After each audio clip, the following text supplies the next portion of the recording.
Hola, hola, mis queridos románticos y filósofos. Hoy tendremos la primera y última transmisión de Filosofar. Como este será nuestro debut, he traído a unos amigos que harán de esta tarde mucho más agradable. Pero les aviso desde ya que no es Nietzsche y mucho menos Julián María. Sí, lo sé, algo decepcionante. Pero bueno, aquí están nuestros invitados, Mau y Matías. Hola, hola, es un gusto estar hoy aquí con ustedes. Antes de empezar con este maravilloso tema, un saludo a todos los que nos están escuchando. Buenas, hola. Espero que a ustedes también les emocione tanto como a mí hablar de este tema.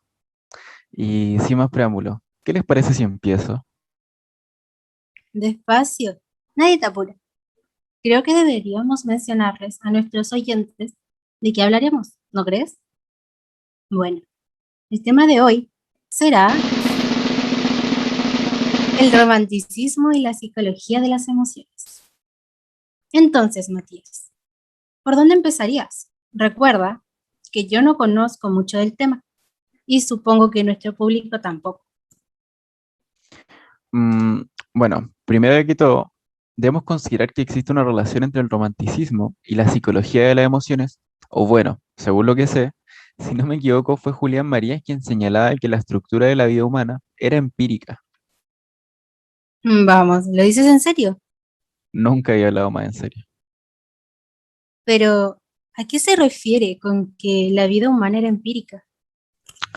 Bueno, se refiere a la estructura empírica de la vida. Es decir, en mi vida como realidad radical se encuentra la realidad radicada, empírica, estructural, concreta, que es el hombre.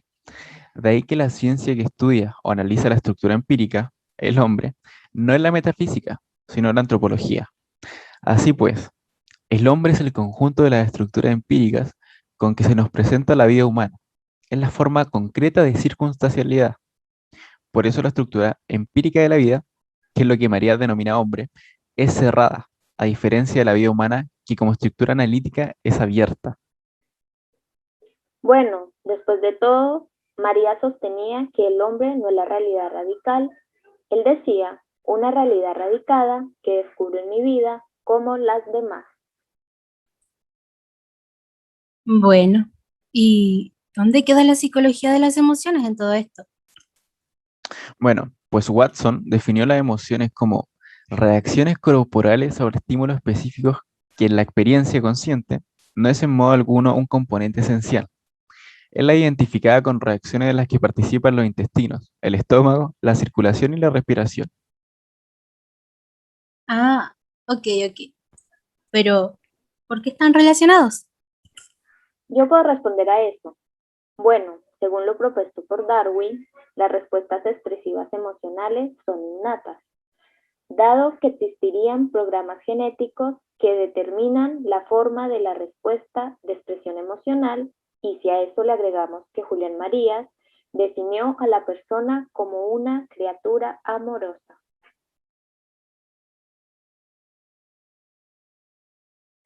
Mm, el romanticismo parece ser algo casi innato en el ser humano. ¿Quién lo diría? Debo reconocer que esto me resulta sorprendente y fascinante. Se podría decir también que Marías le veía de manera más cursi en comparación con Freud. ¿Y eso por qué lo dices? Bueno, empezando con el hecho de que buscó una explicación a la forma de operar de la mente, proponiendo una estructura de la misma dividida en tres partes: el ello, el yo y el superyo. Es algo bastante confuso, la verdad. Además, para él, el ser humano solo es un animal químico y biológico, el cual es impulsado por su instinto de supervivencia y que su capacidad neurológica le permite pensar y tener placer. Creo que eso responde a tu pregunta, ¿no? Oh, claro que la responde. Pero, ¿qué significa eso de el ello, el yo y el super yo? Bueno. De todas las teorías desarrolladas por Sigmund Freud, la del ello, el yo y el superyo es una de las más famosas, según su enfoque psicodinámico. Cada una de estas estructuras representa una instancia psíquica que, desde nuestro sistema nervioso, nos llevan a perseguir unos intereses que chocan entre sí. A ver, De forma más específica, se puede explicar como que el ello se mueve a partir del principio del placer inmediato y por eso lucha por hacer que las pulsiones primarias rijan la conducta de la persona, independientemente de las consecuencias a medio o largo plazo que esto pueda conllevar. Por ello, se suele considerar que el ello es la parte animal o instintiva del ser humano. Ah, entonces el ello es la parte primitiva, lo que nos sirve para sobrevivir, o bueno, por lo que yo entiendo. Claro, claro. Por otro lado, el yo es, según la teoría de Sigmund Freud, se refiere a la instancia psíquica que se encarga de hacer que la fuerza del ello no tome el control del cuerpo, llevándonos a situaciones catastróficas a corto plazo, y que la del super yo no llegue a asfixiarnos por su carácter restrictivo.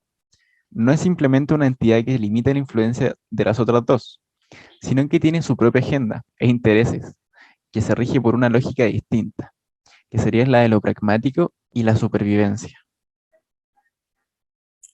Bueno, por lo que me dices, el yo es la parte racional, no como las emociones primitivas y naturales del ello. Correcto. Y por último, el super yo aparecería, según Freud, a partir de los 3 años de vida, y es consecuencia de la socialización, que es básicamente aprendida a través de los padres, y la interiorización de las normas consensuadas socialmente.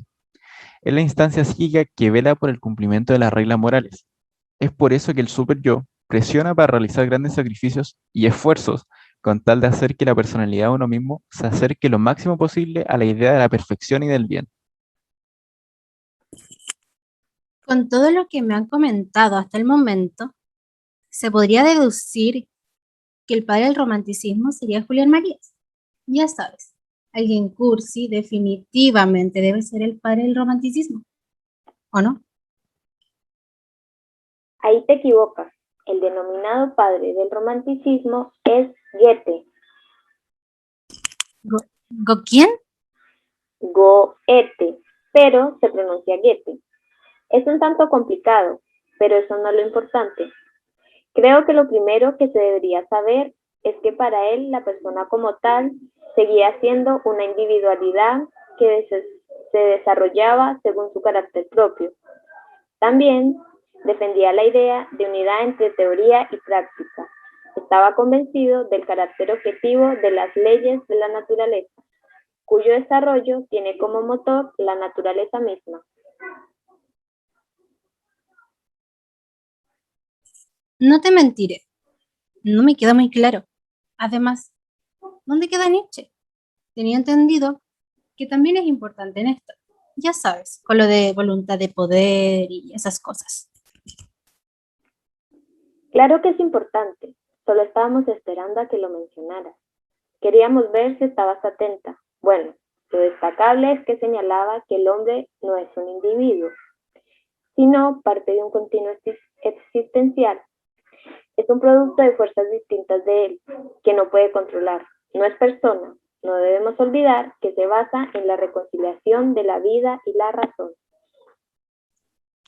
También cabe mencionar que el romanticismo surgió como un movimiento que impulsaba a las personas a buscar un sentido propio a sus vidas, pues se trataba de una reflexión sobre nuestra propia condición humana, que es en el fondo toda filosofía. Es decir, un empeño a estar mejor con nosotros mismos, con los demás y por consiguiente con el entorno que nos rodea. También se trató de un intento de analizar a las personas aquellos rasgos que las convierten en algo más que un yo pensante y racional. Y a su vez, el romanticismo rápidamente se posesionó del sentimiento humano hasta adquirir el poder de darle sentido a la vida y situarse más allá de una simple acepción conceptual, porque pasó a ser considerado en el ámbito de dos perspectivas históricas. Por un lado, lo refieren a una etapa histórica determinada, la cual se extiende entre 1780 y 1830, especialmente en Alemania, donde el movimiento romántico en ese lapso se vivió con gran intensidad. El romántico emprende un viaje hacia su propia interioridad, hacia lo oscuro, caótico y desconocido, de lo cual no hay imagen visual. hacia ese mundo que Goethe llamaba lo demoníaco. Diríamos que, si bien la Ilustración buscó la manera de eliminar lo demoníaco, en cambio, el romanticismo y su filosofía tratan de sacarlo al plano de la realidad y ofrecerlo como materia de reflexión. Bueno, de todo lo que hemos hablado, podemos reflexionar, en resumen, que el romanticismo fue el reflejo de algo mucho más importante, un cambio fundamental hacia el valor de la vida interior, de los sentimientos. Esta revolución intentó priorizar los sentimientos por encima de lo demás. Para ellos, fue mucho más importante las emociones, los sueños o las fantasías, que consideraron que la pasión era una fuerza que trasciende la razón. Este movimiento impulsó a las personas a buscar un sentido propio en sus vidas a través de la soledad, la quietud de ánimo y la ensoñación, sin que ello significara la incomunicación o la indiferencia, pues se trataba de reflexionar sobre la condición humana como toda filosofía. Es un empeño de estar mejor con nosotros mismos, con los demás, con el entorno que nos rodea. La razón dialógica analiza en las personas aquellos rasgos que las convierten en algo más que un yo pensante y racional, su condición moral. Tenga en cuenta que el romanticismo, una idea artística y filosófica muy antigua, contribuyó a la evolución de la psicología. Esto agrega un valor importante a la subjetividad, que quiere decir las emociones, los sueños y fantasías ya mencionadas, el sentimiento, la percepción de la oscuridad, que sería la inconsciencia, y la desconfianza en las razones lógicas y descriptivas. Vaya, eso fue demasiada información, pero me quedó demasiado claro todo. Me temo que ya es hora de terminar. Muchísimas gracias a ambos por venir aquí hoy y por enseñarnos a todos sobre el romanticismo y la psicología de las emociones. Hasta la próxima. Muchas gracias. Y así finaliza nuestro día.